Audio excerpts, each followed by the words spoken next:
político y la historia, eso para mí es algo que me ufana, realmente me da mucho ánimo, mucho estímulo.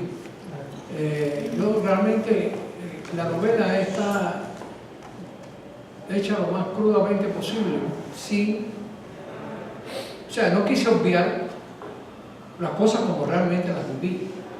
Sí, algunos personajes creo que lo intenté, por lo menos, no sé si lo logré o lo conseguí, pero intenté humanizarlo lo más posible y no ponerlo como malo. Pero sí hubo uno o dos personajes que realmente no pude salvar un poco de la quema, porque es que no había por dónde decir algo que valiera la pena de esos personajes. Entonces, yo me decidí a hacer esto porque ya le decía, como estaba anteriormente, yo lo tenía pensada desde hacía muchos años, que yo iba a tener que escribir de todo esto. Efectivamente, yo escribo mucho sobre las experiencias que he tenido, que he vivido realmente.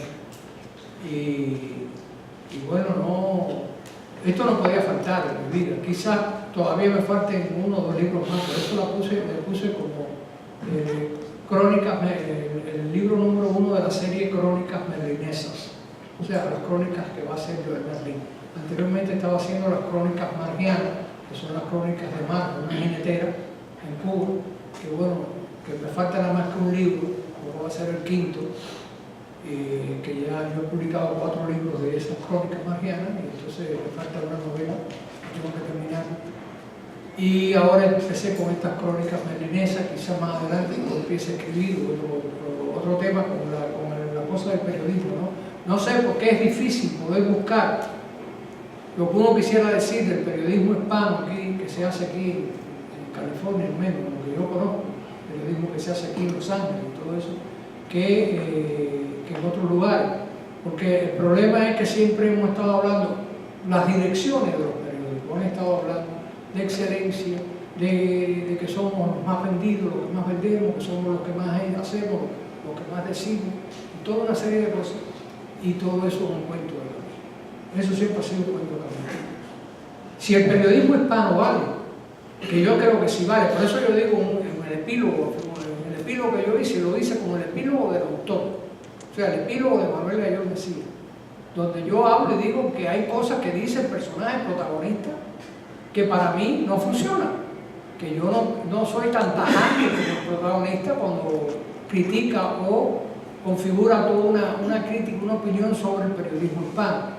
Yo pienso que sí, que el periodismo hispano tiene sus buenas cosas, y es lo que más valor puede tener el periodismo hispano, es que tiene el lector, tiene millones de lectores ahí a disposición de cualquier periódico. El problema está, y tiene buenos periodistas, buena gente. Unos escriben mejor, otros escriben no tan bien, pero al mismo tiempo son grandes investigadores. Son gente que se meten a hurgar en los problemas que se suscitan como noticias, pero entonces los chocan a veces con la dirección de los periódicos. Porque a veces el editor de un periódico le puede decir, yo le puedo decir a Marbelia, no sé, Marbelia puede, configúrame más o menos la noticia esta como algo que esté original, lo más original posible dentro de esa familia, y busca los sentimientos que se estén desarrollando en ese núcleo de familia, porque ya al tipo, al hombre de la casa lo deportaron, y ahora están amenazando de deportar a la madre, y los hijos se van a quedar aquí porque son ciudadanos americanos. Yo le puedo decir, Marbelia, yo quiero que tú me hagas hincapié en esos sentidos para que eso tome fuerza como una cuestión humana. Pero decirle yo a Marbelia, como editor, que me haga una investigación al Livington de ella, o sea, a que ella busque el tema, lo desarrolle, se meta por aquí, por allá, por cualquier callejón, entreviste gente y descubra cosas. Yo no le puedo decir eso a Marbelia porque a mí no me daban eso, esa orientación. La orientación de la dirección era otro tipo de orientación. Estoy hablando del periódico porque hay etapas y etapas. O sea, el periódico pasaba por varias etapas. Yo estoy hablando de las peores etapas que yo viví en el periódico, desde hace, digamos, 10 años. pero hubo otras etapas en que sí se trató de hacer investigación, se trató de hacer que la gente buscara temas nuevos y tratara de descubrir cosas que pudieran partir del propio periódico, originales del propio periódico. Pero todo eso después se echó a un lado. Entonces, lo que sí siempre se trató de regular fue, bueno, vamos a ver cómo ponemos el homepage, no, cómo ponemos la página primera del periódico, cómo hacemos para crear como una especie de enganche, como una especie de anzuelo, de muchas fotos, y vamos a poner nada más que poquito texto, y entonces después lo desarrollamos en el interior del periódico, los demás textos, y tiene que ser esto, cosas que sí son necesarias, pero tú te das cuenta que parten de la dirección como un énfasis, y es por el hecho del comercialismo. Es cuando el periódico deja de profesionalizarse y empieza a comercializarse. Y yo creo, o siempre creí, y eso siempre lo corroboré por muchas conversaciones que tuve con Jesús y que tuve con Quiñones, y bueno, y que hemos tenido algunos de nosotros siempre en el periódico, de que es verdad que hay que vender el periódico, eso se sabe, hay que vender el periódico, porque el periódico es el que nos mantiene a nosotros mismos. Pero tú tienes que tener, el talento está ahí, el talento es cómo poder lograr la creatividad periodística y la creatividad, si se quiere también llamar, a nivel comercial, a nivel de decir, bueno, pero que el comercialismo, o sea, que la venta del periódico no se convierta en un comercialismo barato que te haga palidecer el profesionalismo que debe tener el periódico. Y yo creo que de eso se adolece aquí en California, en los periódicos que se han hecho aquí, o que se hacen, o se están haciendo, y ahora más con la crisis económica esta y la crisis de la Internet, debido al Internet, pues se han mejorado mucho. Eso sin hablar de que si te vas al Nuevo Herald, por ejemplo, de Miami, por Internet, por la página web del Nuevo Herald, le encuentras cantidad de errores, pero de errores, cosas de repeticiones, cosas que no, que tú dices, pero y esto no se dan cuenta. Además, lo que más me mortifica cuando yo veo eso es que está en la web, y tú en la web puedes entrar en un momento determinado y cambiarlo. Puedes cambiar el error ese. Ah, no, ahí están días y días. O sea, el periódico sigue en la web, estando esa edición con esos errores, y ahí se queda. Y eso no les ha importado cambiarlo. Ahora el Nuevo Herald cambió su página. Y la verdad que está mucho más elegante, más amplia, pero con una cobertura de fotografías increíble, ¿no? Y bueno, pues nada, Jesús. Yo pienso que una de las cosas más importantes que tiene la novela. No se oye. ¿Ah? No se oye, ¿verdad?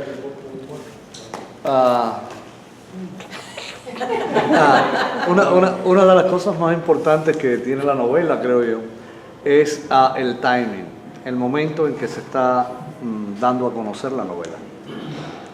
Por eso es que cuando te entrevisté titulé la entrevista Sueños y Apocalipsis de una sala de redacción. El asunto es que sale la novela cuando se está produciendo un desplome de los medios de comunicación en español.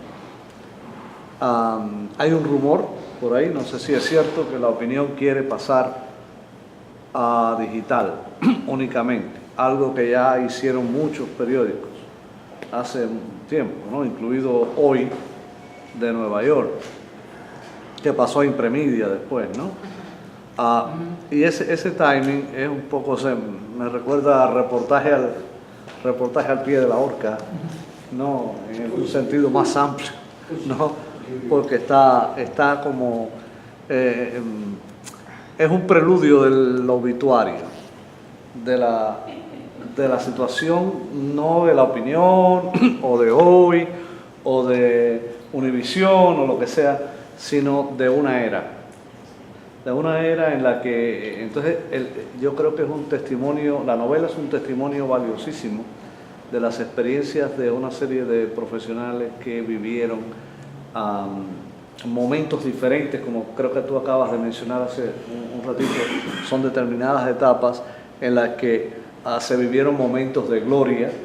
Por ejemplo, en el caso particular de La Opinión, Me cuentan a mí que en los años 20, finales de los 20, en los años 30, casi todos los grandes columnistas de México publicaban en el diario La Opinión de Los Ángeles, ¿no?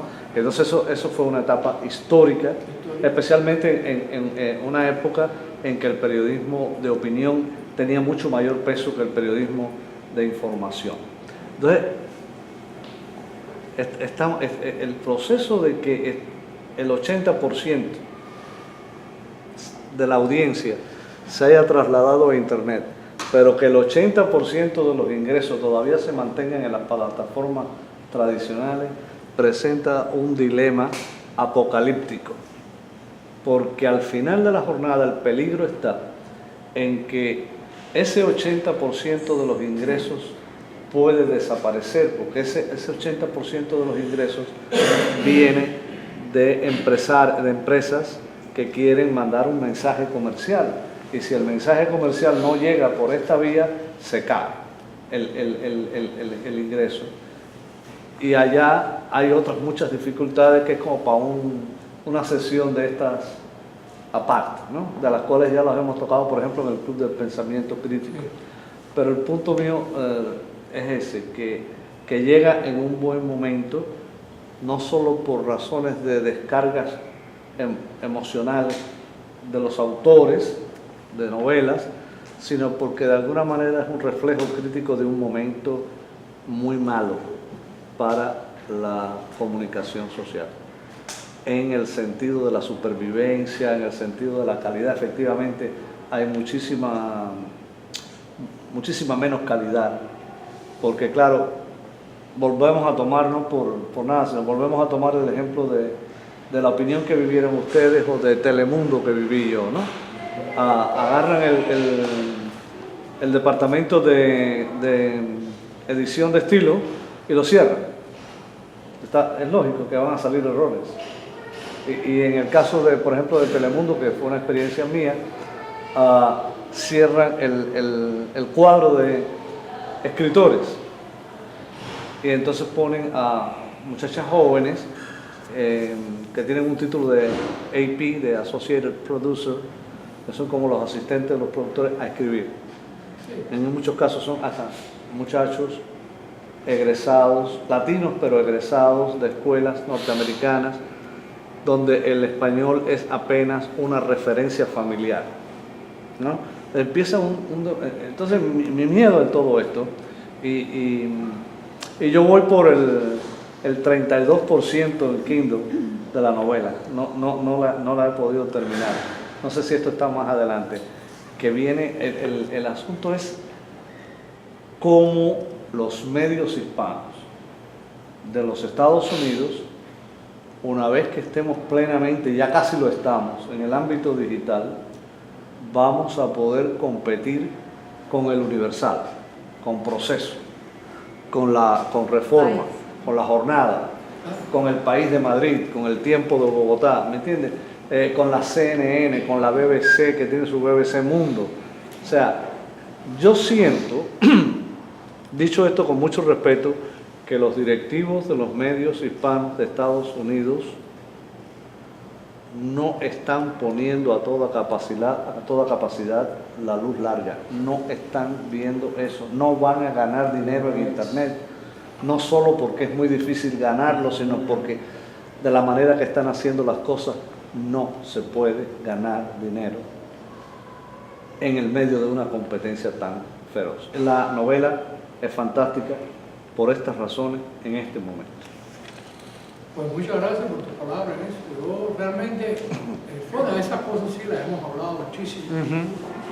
Y no puedo decir, agregar cosas que, bueno, pues el problema es que, por ejemplo, sí, ahora lo voy a parar, pero yo puedo decir que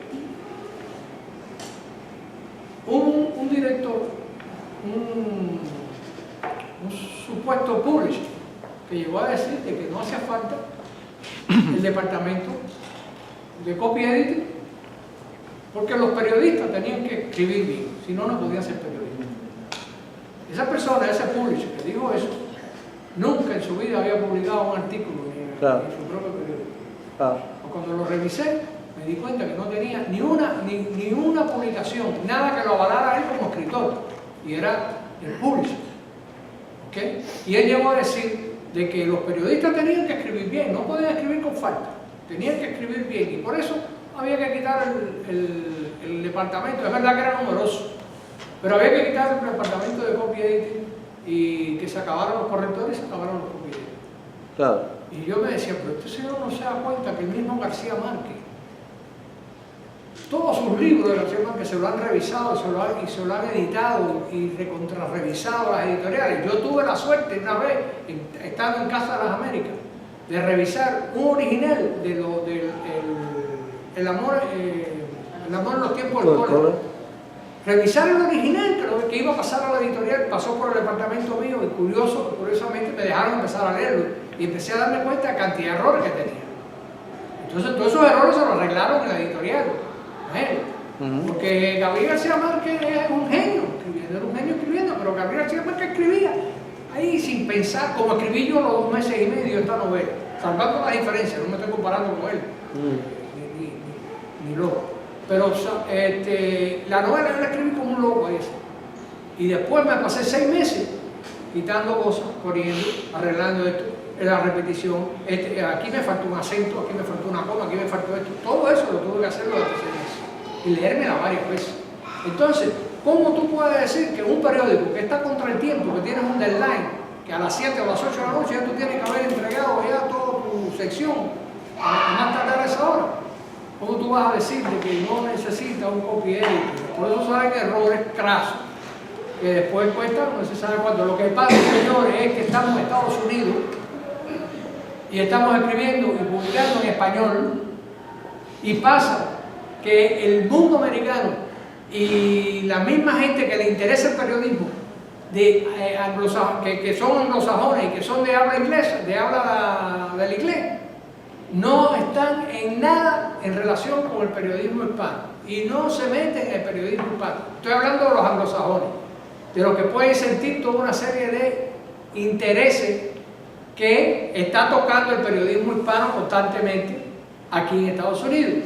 Entonces, si esa gente se pusieran para eso y aprendieran el español, o tuvieran gente que le tradujeran todo eso al inglés y se dieran cuenta de los errores que salen y de las cosas que se dicen, a veces sin ningún tipo ¿cómo se llama? Digamos, de seguridad lo que se está diciendo, de confirmación de sus posiciones que se están...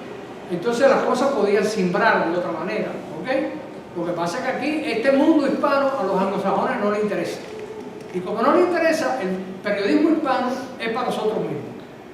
No hay ningún periódico aquí o ninguna compañía americana, norteamericana, anglosajona de mainstream que le interese, digamos, traducir cosas de que esté un periódico hispano publicando para traducirla, para saber qué es lo que hay en el mundo hispano. Sí, existe el Los Angeles Times, tiene su periódico en español, como lo tenía cuando era La Opinión. Tenía La Opinión. La Opinión en español en su tiempo fue el Los Angeles Times en español. Pero ya después vino otra etapa y ahora es el periódico Hoy. Pero Los Angeles Times no, o sea, quiero decir, la mentalidad de americana no está en nada del meollo que está saliendo de ahí en español. Entonces se ha creado una serie de grupos que se pasan de un lado a otro, ¿verdad? De jefes que salen de un lugar y entran en otro periódico y después salen de ese periódico y aparecen por allá y de pronto por acá y siempre están ahí. Y son los mismos, son hasta pocos, porque es reducido, o sea que te das cuenta que hasta es pobre en eso. Entonces, son muy comercialistas, muy cosas, hay que hacer cosas porque se vende el periódico. Sí, pero hay que hacerlo, que se vende, pero vamos a tratar de hacer porque el buen periodismo, el buen escrito, el buen texto, vende también. Y tú tienes que caer dentro de cómo hacer el artículo mejor, cómo escribir tal cosa. Por algo García Márquez era periodista y escribió toda la cantidad de reportajes que escribió, cómo los escribió, y Plinio Culeyo Mendoza y toda otra serie de grandes periodistas que han estado, que han hecho tremendo periodismo en español. Y nosotros nos estamos quedando aquí, que incluso estamos teniendo problemas con el español como idioma a la hora de escribir, y a la hora de publicar. Y la Real Academia, la sucursal de la Real Academia aquí, que está en Nueva York, pues para ellos les parece que está muy bien el desarrollo del periodismo hispano desde la perspectiva del español. Yo le digo que no, que está muy mal. Yo no sé lo que puedan decir, lo que puedan creer, pero yo le digo que no, que está muy mal. Están escribiendo primeramente a nivel de contenido se escriben muchas tonterías. Porque entonces hay que darle al lector lo que el lector pide. ¿Qué cosa es lo que el lector pide? El lector no te va a decir que quiere que tú le des un artículo sobre la filosofía, porque el lector claro que no lo conoce, pero tú puedes darle algo un poco más que ayude a ese lector a que sepa que existe la filosofía. Sin embargo, dársela con el talento de que sea digerible, de que sea una cosa popularmente escrita, pero bien hecha. Y hay que velar por ese tipo de cosas. Claro, todas esas cosas pasan y se van. ¿Qué tal si le prestamos la guitarra a Agustín? Agustín había levantado la mano, perdón, es que yo creía que se me olvidó. Una pregunta y un comentario. El comentario es referente a lo que había dicho Jesús. Creo que otro de los retos está en que, bueno, a partir del 2010 hubo un boom del español, ¿no? De que se supone que ya éramos la minoría más